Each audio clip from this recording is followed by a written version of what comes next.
It's the combining toxic and masculinity. That's what I take issue with. This is not an interview. There is no format. This is simply a conversation about life. I don't want to talk about toxic masculinity or whatever. I don't. First of all, I don't believe in toxic masculinity. I believe in toxic behavior. Masculinity doesn't have anything to do with it. Good point. Okay, it's a cliche, so to say, but toxic pressure from man to man. No, no, no. Have you watched the documentary A Mask You Live In? What? The mask we live in? Mask You Live In. Mask you live in. No. Very nice. Okay. And they talk about these points when men, for example, the drinking habit that you have to be the last man standing, drink as much as you can because this is the cool guy do, or you have to be in the sports, be in pushing the weights and be all this muscle guy because this is what girls like. And then you have to get they do. Yeah, depends. And then you have to get as many girls as you can because this is what cool guys do. And then you can't reveal your emotions. You can't cry in public. Otherwise, you're weak and weepy and stuff like this. You can't show your emotion. You can't share your frustrations because this men don't do that and stuff like that. It's a very interesting documentary. And I think it has lots of things to reality. I mean, I watched it also with my partner. He could relate a lot. Yeah, the thing is it's not that you have to be. I just wonder what is the toxic part of it. The toxic part that you cannot, you can only be the stronger, the faster, the bigger, but you cannot allow yourself to be weak, frustrated, sad, disappointed, feel hurt, and talk about it openly. Yeah, this part I don't know who says this. I mean, maybe they talk about in this documentary. I've had other women, I don't know what ideas women have of men with this not talking about their feelings or whatever. Like there are a lot of guys like that. There are a lot of guys like that. Yeah, there's a lot of them, but only the ones that you notice. And then everyone else is just living their lives. You know what I mean? Like it's noticeable because certain people do it, but that's not what men do. Sure, but I mean, I can also say from my experience, the most men that I knew also coming from Russia, it's a very toxic, it's a harsh man culture there. You can't reveal frustrations to a friend because he would say, oh, now you're being gay or what? Or now what? Now you're being sissy, just drink a couple of beers and watch football and forget about it, you know? So total neglection, total lack of empathy. So do you, if you have this situation, right? I'll tell you, if I was in this situation and I had a friend who had a reaction like this, they wouldn't be my friend.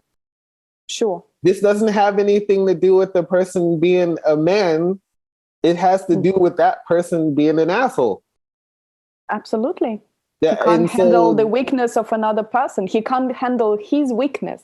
Yeah. I don't really care what the reason is. Like, it's like if someone were to if I came to someone saying like, yo, I got this going on, and that would be their reaction, this would probably be the last conversation we had. You know what I mean? Like, sure. And I think, yes, there are people like this that exist, but I don't think I don't think that this is like, now someone may give someone a hard time about like, or tease them because they don't really think that their problem is on the level of certain levels of reaction or whatever.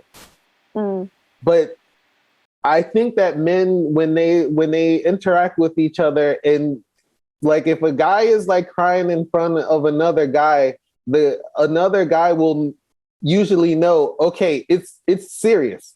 This is real. Yeah. Like that's what the signal is.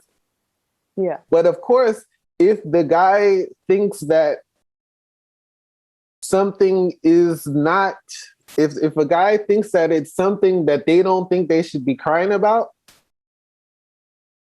then they're going to give him a hard time.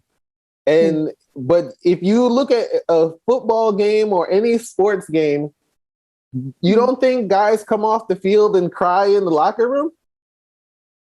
Could be, I don't know. Could be. You don't think guys cry over their girlfriends and go to their friends and you know totally. What I mean?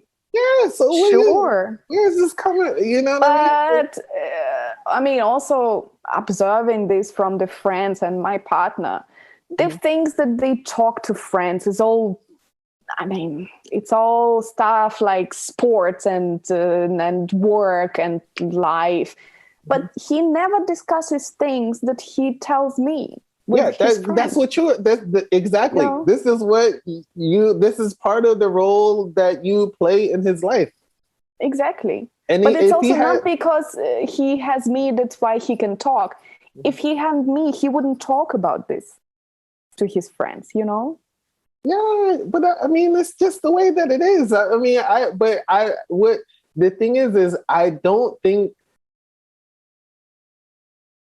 this is like an interesting conversation, because it's like you have to put things into context as well. Like, sure, men are living a completely different existence from women, just like women are living a completely different existence to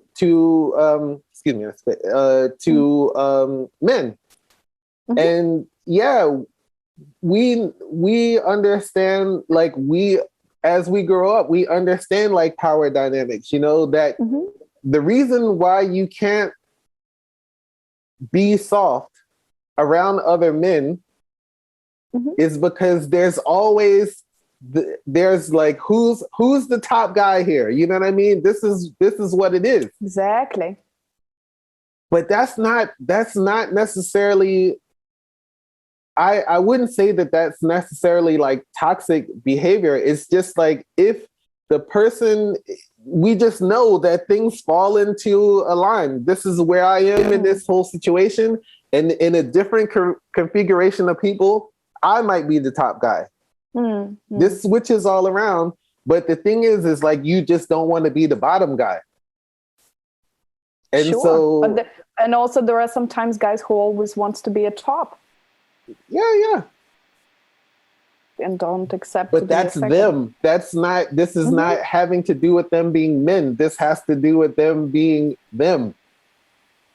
Sure. That's all I'm saying. This is. I mean, that's why I say toxic behavior. And this stuff happens amongst women as well. Absolutely, yes, yeah. You know? And it may not be on the base of physicality or whatever, but it's like, yeah, I'm trying to be the most beautiful woman here, or you know, I want to have the attention of the most men here, and you know what I mean? Like there's a whole level. Also bullshit. Which is also bullshit. Yes. It's unnecessary competition. Yeah. Which wastes your life energy, even unconsciously. Yeah. So maybe that's why it has to do something with the toxic, because it's a pressure, unconscious pressure that you're dealing with. I mean, if you don't like the toxic word, that's fine. Maybe it's too strong, but this unnecessary competition. It's not the toxic word that I don't have a problem with. It's the combining toxic and masculinity. That's what I take issue with. Because you can still like the thing is, when you're in the presence of the person who is, there's two people that are like, one person is generally going to be more vulnerable than the other. And Depends. I don't know. This configuration changes. When you're around, if there's kids around, you are the strongest and the fastest when there's kids around. Mm-hmm. And so you assume a role of the protector. You don't ask your kids, hey, something's going on, or there's a dog going crazy over there, and you say to the kid, you and I are going to go fight this dog, or like, you know what I mean? You say, no, you get behind me, and you know what I mean? And it's just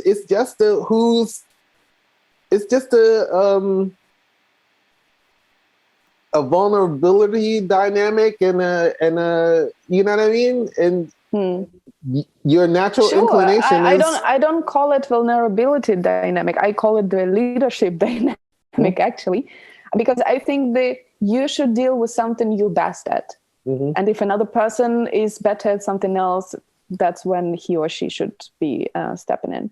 If you're better at chasing a ball, then you should do this. If your partner is better in completing the text declaration, then she should do that. You know what I mean? So I don't think it's a vulnerable dynamic. I think it's you should do what you're best at and allow other people to do what they're better at. Sure. No? Well, we're just talking about like, this is an overall way of a good way to live, and people understanding. The thing is there's lots of people who don't want to acknowledge what they're good at and what they're not good at, and play a position and say, okay, I don't, you know what I mean? I actually get to think, how do we get to this point? Because we're actually talking about love. Do you remember? Yes. Because when I said about allowing yourself to be weak, and then came the hand. So hold on. Don't put that on me. But not. Why not?